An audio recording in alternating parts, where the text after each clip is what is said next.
हाँ खानी, हमीद ने कहा, बता वो राज क्या है। मैंने उसे राज बता दिया, कोई बात न छुपाई। मुझे जिस तरह वाजदा के भाई ने शहर से निकलवाया था वो भी सुनाया और सब सुनाकर उसे वाजदा का खत दिखाया। खत पढ़कर उसने मुझे दिया और उसके चेहरे पर संजीदगी तारी हो गई। चंद सेकंड तो वो कुछ ना बोला। क्यों हमीदे, मैंने कहा, तुम्हें तो चुप ही लग गई है। तुम मुझे ये नसीहत करोगे कि भूल जाओ वाजदा को, उसकी शादी हो गई है, कोई और लड़की देख लो। ना खानी, उसने कहा, मैं तो तुम्हें यह कहने लगा था कि मर्द बनो और कसम खाओ कि उस लड़की को हासिल करके रहना। देखो ये औरत ज़ात तुम्हारी मोहब्बत की खातिर कैसी कुर्बानी दे रही है। इसने जिस दिन अपने खामिन को कह दिया कि मैंने तुम्हें दिल से कबूल नहीं किया, वो उस लड़की की ज़िंदगी का आखिरी दिन होगा। अपने इलाके के लोगों को तुम जानते हो, ज़रा सी बात पर कत्ल और खून खराबा हो जाता है। हाँ हमीद यार, मैंने कहा, ये तो मैंने देख लिया है कि यह लड़की अपनी जान की बाजी लगा चुकी है। मुझे बता मैं क्या करूं? मैंने तो ये सोचा है कि वाजदा के खामिन को और बाप को कत्ल कर दूं। कत्ल करना पड़ेगा, हमीद ने कहा, लेकिन इस तरह कि किसी को पता ना चले कि कातिल कौन है। इस काम के लिए हौसला और सब्र चाहिए, अंधाधुंध कोई कार्रवाई नहीं करनी। तुमने जो अपने दिल को रोग लगा लिया है ये छोड़ दो, हथेली पर सरसों नहीं उगा करती। सुन, ये ख्याल रखना कि सब्र सब्र में लड़की को ही भूल जाओ। मैंने सबसे पहले तो एक इंतकाम लेना है, मैंने कहा। जिस बदमाश ने मुझे धमकी दी थी उसे नहीं छोड़ूंगा। उसे कत्ल नहीं करना, हमीद ने कहा, उसे इतना मारना पीटना है कि मरे नहीं और जख्मी भी ना हो, और एहतियात ये करनी है कि कोई गवाह ना हो। पहले ये बताओ कि तुम में इतनी हिम्मत है भी या नहीं। ये तुम देख लेना, मैंने कहा। अपनी ज़बान से तो मैं यही कहूँगा कि मैं बहुत ही दलेर और शेर हूँ, लेकिन तुम नहीं मानोगे, कहोगे कि एक बदमाश ने तुम्हें धमकी दी कि इस शहर से निकल जाओ और तुम भाग आए। नहीं खानी, हमीद ने कहा, मैं तुम्हें ऐसा ताना नहीं दूंगा। मैं खुद तुम्हारी ही तरह अपने गांव से निकला हूं, बल्कि ये समझो निकाला गया हूं। तुम जिस तरह कहते हो कि तुम उस बदमाश से इंतकाम लोगे जिसने तुम्हें धमकियां दी थी, इसी तरह मैंने भी कसम खा रखी है कि मैं उन लोगों से इंतकाम लूंगा जिन्होंने मुझे गाँव से निकलवाया है। तुम्हें तो वाजदा के बाप ने एक बदमाश से धमकियां दिलवाई थी, मुझे मारा पीटा गया था, मैंने भी इंतकाम लेना है खानी। उसकी ये बात सुनकर मैं अपनी भूल गया। उससे पूछा कि वो मुझे अपना किस्सा सुनाना पसंद करेगा। क्यों नहीं खानी, उसने कहा, तुमने मुझे अपना राज दे दिया है तो मैं अपना राज तुमसे नहीं छुपाऊंगा। यार यारों के काम आते हैं, हो सकता है कि हम दोनों मिलकर अपने अपने दुश्मनों से इंतकाम लें। मैं तुम्हें बुज़दिल तो नहीं समझता। हाथ हाय हमीद, मैंने हाथ उसकी तरफ बढ़ाकर कहा। उसने मेरा हाथ मुसाफिर की तरह अपने हाथ में लेकर जोर से दबाया। मैंने कभी कसम नहीं खाई हमीद भाई, मैंने उसके हाथ पर दूसरा हाथ रखकर कहा। आज अल्लाह को हाजिर नाजिर जानकर कसम खाता हूँ कि हर हाल में और हर मुश्किल में तुम्हारी मदद करूंगा, और जान की बाजी भी लगानी पड़ी तो लगा दूंगा। और मैं भी अल्लाह और रसूल की कसम खाता हूँ। हमीद ने अपना दूसरा हाथ मेरे हाथ पर रखकर कहा, तुम्हें अपना सगा भाई समझता हूँ। जहाँ कहोगे, जिस वक्त कहोगे, जान देने के लिए हाजिर हो जाऊंगा। हर मुश्किल में मदद करूंगा, तुम्हारे दुश्मन को अपना दुश्मन समझूंगा। मैं और हमीद कस्में खाकर भाई बन गए थे।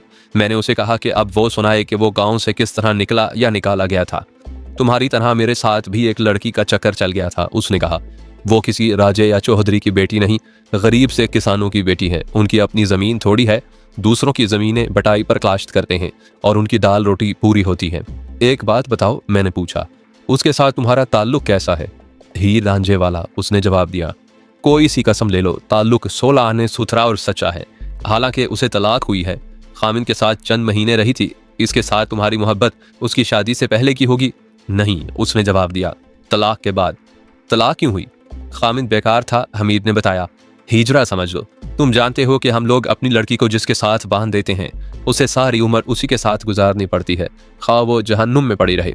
लड़की छुप छुप कर रो सकती है, ये नहीं कह सकती कि इस खामिन के साथ मेरा गुजारा मुश्किल है, मैं तलाक लूंगी। उसने खामिन को तंग किया होगा, मैंने कहा, और खामिन ने तलाक दे दी होगी। नहीं, हमीद ने कहा, तलाक एक जिन ने दिलवाई है। यह जिन उस लड़की पर काबिज हो गया था। उस जिन ने उस लड़की की सास और ससुर से कहा कि उस लड़की के साथ मुझे मोहब्बत है, उसे तलाक दो वरना तुम्हारे बेटे को जिंदा नहीं छोड़ूंगा। 2 शाहजी बुलाए गए, उन्हें भी जिन ने यही कहा। उन लोगों ने अपने बेटे की जान की सलामती की खातिर लड़की को तलाक दे दी। मैं जोर से हंस पड़ा। क्यों? हमीद ने पूछा। तुम्हें हंसी किस बात पर आई है? हंसी उस जिन पर आई है, मैंने कहा। तुम उसे सच समझते होगे, मैंने एक लड़की को यही ड्रामा खेलते देखा है। उसने भी ड्रामा ही खेला था यार, हमीद ने कहा। मैं ये तो नहीं कह रहा कि उस पर सचमुच का जिन का कब्जा हो गया था। जिन निकालने वाले किसी शाह या आमिल को बुलाया गया होगा, मैंने कहा। मुझे तो तुम बात ही नहीं करने दे रहे, हमीद ने झुंझुलाकर कहा। ये तुम्हारे शहर की वारदात है। उस वक्त वो तुम्हारे शहर में थी, उसके ससुर ने वहाँ किसी की ज़मीन बटाई पर ली थी, ये जिन वाला वाक़या हो गया और फिर तलाक हो गई। तो उसके ससुराल इतने बददिल हुए कि ज़मीन छोड़कर वापस गाँव आ गए। मुझे अपना ये ड्रामा उसी लड़की ने सुनाया था। मैं चौंक पड़ा। ख्याल आया कि हमीद आयशा के मैके गाँव का रहने वाला है। उस लड़की का खामिन तहसील में मुलाजिम तो नहीं? मैंने पूछा। हाँ, हमीद ने कहा, वो तहसील में चपड़ासी या हरकारा है। उसने आयशा के खामिन का नाम लिया। फिर उस लड़की का नाम आयशा है। मैंने कहा, उन लोगों ने हमारी ज़मीनें बटाई पर ली थी। ये जिन वाला ड्रामा मेरे सामने खेला गया था। हाँ खानी, हमीद ने कहा, उसका नाम आयशा है। क्या तुम्हें मालूम था कि ये लड़की जिन का ढोंग रचा रही है? मैं फौरन चौकस हो गया। अच्छा हुआ कि हमीद ने पहले बता दिया था कि आयशा से वो हीर रांझे जैसी पाक मोहब्बत करता है। मैं उसे ये बताकर उसके दिल को दुख नहीं देना चाहता था कि जिसके साथ वो पाक मोहब्बत करता है उसे मैं नापाक कर चुका हूँ। मेरे सामने ये मसला भी आ गया कि मैंने कसम खाकर हमीद को भाई बनाया है। क्या मैं उसे धोखे में रखूं? ये सोच भी आई कि उसे असल बात बता दी तो ना जाने ये क्या कर बैठे। वो मुझसे पूछ रहा था कि क्या मुझे मालूम था कि आयशा जिन का ढोंग रचा रही है। मैंने बड़ी तेजी से सोचा और दिमाग में जवाब आ गया। ना हमीद भाई, मैंने कहा, मुझे शक था कि ये हमारे मज़ारे थे, इसलिए मैं आयशा को इस हालत में देखने गया था। मैंने उसके खामिन को भी देखा था और बहुत ही अच्छी तरह देखा था। वो आयशा के काबिल था ही नहीं। उस शख्स की बोलचाल और अंदाज जनाना से है। आयशा तंदुरुस्त और तवाना लड़की है, खूबसूरत है। मैं समझ गया था कि आयशा इस खामिन से आज़ाद होने के लिए ढोंग रचा रही है।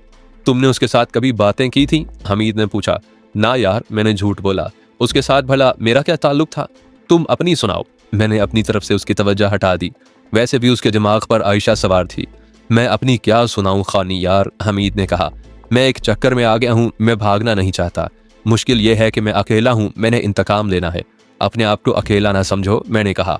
क्या मैंने कसम नहीं खाई कि हर हाल में और हर मुश्किल में तुम्हारा साथ दूंगा? तुम बात तो करो। बात यह है मेरे भाई, हमीद ने कहा, आयशा को मैं उसकी शादी से पहले भी जानता था और ये लड़की मुझे अच्छी भी लगती है। एक तो उसकी खूबसूरती दिल को खींचती है, दूसरे वो हंसमुख है और असल खूबी ये कि उसका इखलाक और चाल चलन 16 आने साफ और अच्छा है। हमारी थोड़ी सी ज़मीन है जो कई सालों से बटाई पर आयशा के बाप के पास है। फिर तो आयशा के साथ तुम्हारी अच्छी बातचीत होगी, मैंने कहा। नहीं खानी, उसने कहा, मैं ये नहीं कहता कि मैं शरीफ आदमी हूँ, लेकिन आयशा को मैंने बुरी नज़र से कभी नहीं देखा। कभी कभी हमारे घर आती थी, ऐसे पता चलता था कि जैसे घर में रौनक आ गई हो। हर बात हंसी मजाक के रंग में करती थी और मुझे अच्छी लगती थी। मेरे साथ भी हंसी मजाक के रंग में ही बात करती थी। साफ पता चलता था कि नीयत की साफ लड़की है। फिर उसकी शादी हो गई। शादी के बाद 3-4 बार मैके आई। हर बार हमारे घर आई। मैंने देखा कि उसकी शौखियाँ ख़त्म हो गई थी। एक बार मैंने उसे अपनी बहन के पास बैठे देखा, उसके आंसू बह रहे थे। मैंने बेतकल्लुफ़ी से पूछा कि क्या बात है आयशा, घर में खैरियत तो है? उसके आंसू बह रहे थे लेकिन उसके होंठों पर मुस्कुराहट आ गई और बोली, सब ठीक है, वैसे ही दिल कुछ उदास सा हो गया था। वो चली गई तो मेरी बहन ने बताया कि खामिन की जान को रो रही थी, उसके साथ बड़ी ज्यादती हुई है। ये तो मैंने तुम्हें बताया है और तुमने खुद भी देखा है कि उसके साथ क्या ज्यादती हुई थी कि उसे 16 साल की उम्र में ब्याह दिया गया। अभी तो वो पूरी तरह जवान भी नहीं हुई थी। अभी 1 साल भी पूरा नहीं हुआ था कि वो तलाक लेकर आ गई और साथ ही गाँव में ये मशहूर हो गया कि आयशा को जिन्नों ने तलाक दिलवाई है और ये कि उस पर एक जिन आशिक हो गया है। गांव की औरतें आयशा के घर पर टूट पड़ी। ये तो हर कोई मानता था कि कोई जिन किसी खूबसूरत औरत से दिल लगा लेता है और कोई चुड़ैल किसी आदमी पर आशिक हो जाती है। लोगों के लिए आयशा अजूबा बन गई होगी, मैंने कहा। वो हैरत से उसे देखते होंगे। कुछ हैरत से, हमीद ने कहा। वो बाहर निकलती थी तो गांव के मर्द उसे रुक रुक कर देखते थे। उसके माँ बाप बहुत परेशान थे, जिसकी वजह यह थी कि आयशा अभी नौजवानी की उम्र में थी। उसकी दूसरी शादी फौरन हो जानी चाहिए थी, लेकिन अब उसे किसी ने भी कबूल नहीं करना था क्योंकि सब उस जिन से डरते थे जिसने आयशा को अपनी महबूबा बना लिया था।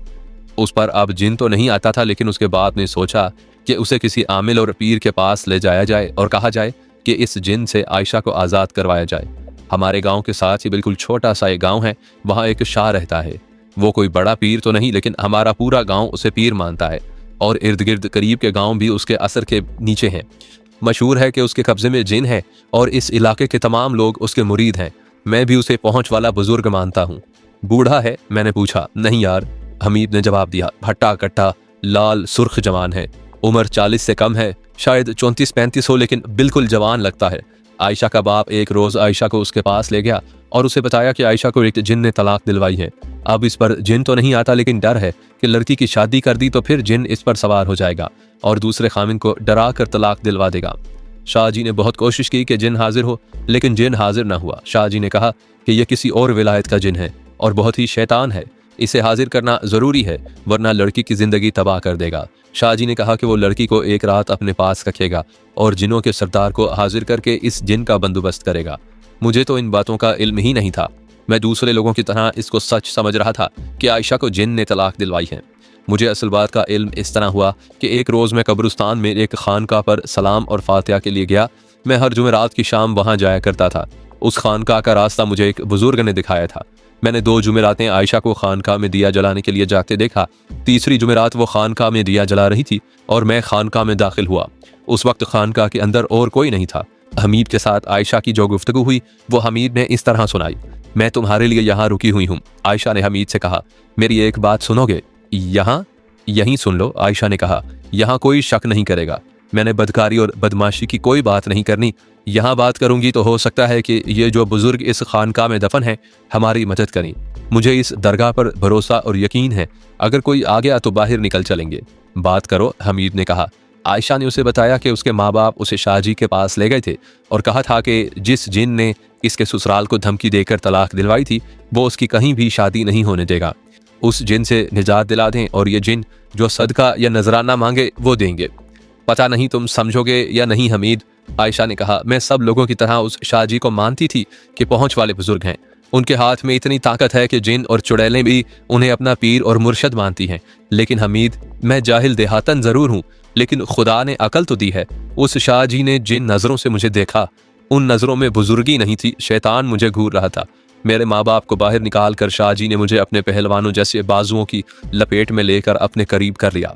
मेरी आंखों को अपनी उंगलियों से खोलकर आंखों में इस तरह देखने लगा कि उसका मुंह मेरे मुंह के करीब आता गया और उसका मुंह मेरे मुंह के साथ लग गया। मैंने अपना मुंह पीछे कर लिया। शाहजी ने कहा, अब पीछे हटकर कहाँ जाएगा? मरदूद, हमने तुझे पहचान लिया है। हमारी मुरीदनी की जिंदगी बर्बाद करके तू जाएगा कहाँ? जलाकर राख कर दूंगा। उसने फिर मुझे अपने करीब किया तो मैं सिरक कर पीछे हो गई। शाहजी ने कहा, आयशा बीबी, आज रात मैं तुझे अपने पास रखूंगा। ये एक शैतान जिन है। कोई कोई जिन ऐसा निकल आता है जो अपने पैगंबर हजरत सुलेमान अलैहिस्सलाम को मानने के बजाय शैतान का चेला बन जाता है। ऐसा जिन बहुत ही खतरनाक होता है। ये जिन तुम्हें किसी की बीवी नहीं बनने देगा। कुछ दिनों के बाद ये खुद तुम्हारा खामिद बन जाएगा और तुम्हारे जिस्म का वही हाल हो जाएगा जो दीमक लकड़ी का कर देती है। उसने मेरे माँ बाप को अंदर बुलाया और उन्हें बहुत डराया और ऐसी नंगी और बेशर्मी की बातें की जो मैं अपनी ज़बान पर नहीं ला सकती। उसने मेरे माँ बाप को बहुत ही गुस्से और रौब से कहा कि अपनी बेटी की खैर चाहते हो तो लड़की को आज रात मेरे पास छोड़ जाना। मैंने घर आकर अपने माँ बाप से कहा कि मैं रात शाहजी के घर नहीं जाऊंगी। मेरे माँ बाप ने मेरे मुंह पर थप्पड़ मार कर कहा, तू शाहजी की हुक्म अदूली करती है, वो अल्लाह वाले हैं और तू ना जाने क्या सोचकर उनकी बेअदबी कर रही है। उन्होंने उस जिन को पहचान लिया है और आज रात वो उसे हाजिर करेंगे। हमीद हैरान था कि आयशा इतनी पहुंच वाले शाहजी का हुक्म नहीं मान रही थी और उसके दिल में उस जिन का जरा सा भी डर और खौफ नहीं था। इतने में 2 औरतें खानका में दाखिल हुईं। हमीद ने फातिहा के लिए हाथ उठा लिए और आयशा ने दिया जलाया। फिर आयशा उसके करीब बैठ गई और फातिहा के लिए हाथ उठा दिए। हमीद उठकर बाहर निकल गया। औरतें दिया जलाकर चली गईं। सूरज गरूब हो रहा था। हमीद कब्रिस्तान से निकलकर फसल की ओट में चला गया। कुछ देर के बाद आयशा बाहर निकली और इधर उधर देखकर हमीद के पीछे चली गई। वो एक जगह बैठ गए। रात को मुझे मजबूर कर दिया गया कि मैं शाहजी के घर जाऊं। आयशा ने हमीद को सुनाया। वो मुझे कमरे में ले गया। उसने शराब की बोतल निकाली, 2 गिलासों में थोड़ी थोड़ी शराब डाली, फिर गिलासों में सोडे की बोतल डाली। एक गिलास मेरे आगे कर बोला, ये पी जाओ, फिर देखना जिन किस तरह हाजिर होता है। मैं इतनी सीधी और बेअकल तो नहीं कि शराब की बोतल और उसकी बदबू को ना पहचान सकती। मैंने शराब पीने से इनकार कर दिया। मैं आयशा को उसकी बात जो उसने हमीद को सुनाई थी जरा मुख्तसर कर देता हूँ। शाहजी ने अपने आप पर कश्फ की कैफियत तारी करके आयशा को मुतासिर करने की बहुत कोशिश की। उसे जिन से डराया और कहा कि जिन तुम्हारे वजूद में मौजूद है और उसे हाजिर करना जरूरी है। मैं ये शराब तुम्हें नहीं पिला रहा। शाहजी ने आखिर ये कहा, यह मैं उस शैतान जिन को पिला रहा हूँ। शराब जाएगी तुम्हारे मुंह में, लेकिन इसका नशा जिन को होगा।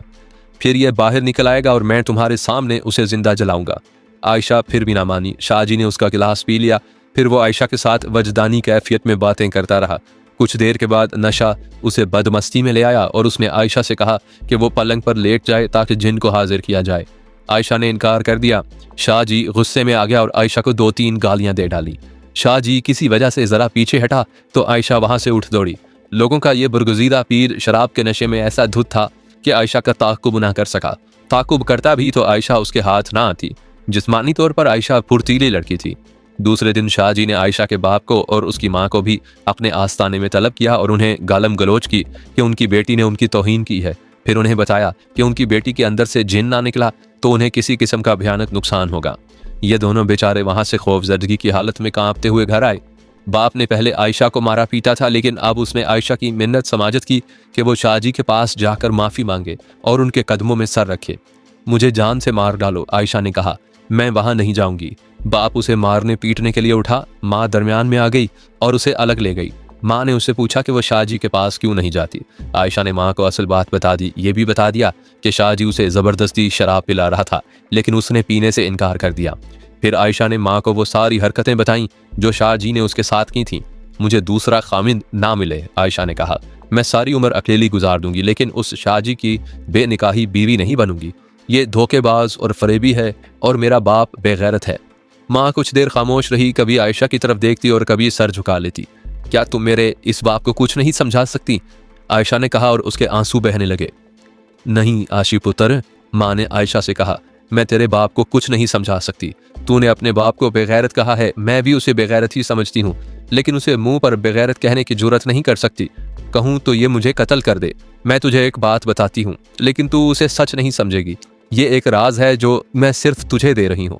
बात जरा जल्दी करो माँ, आयशा ने झुंझलाए हुए लहजे में कहा। मैं तो इस जीने से बेजार हो गई हूँ। बात यह है कि ये शाहजी तेरा भाई है, माँ ने कहा। तेरी रगों में उसी बाप का खून है। आयशा की आंखें इतनी ज्यादा खुल गईं जैसे उसके ढेले बाहर आ जाएंगे।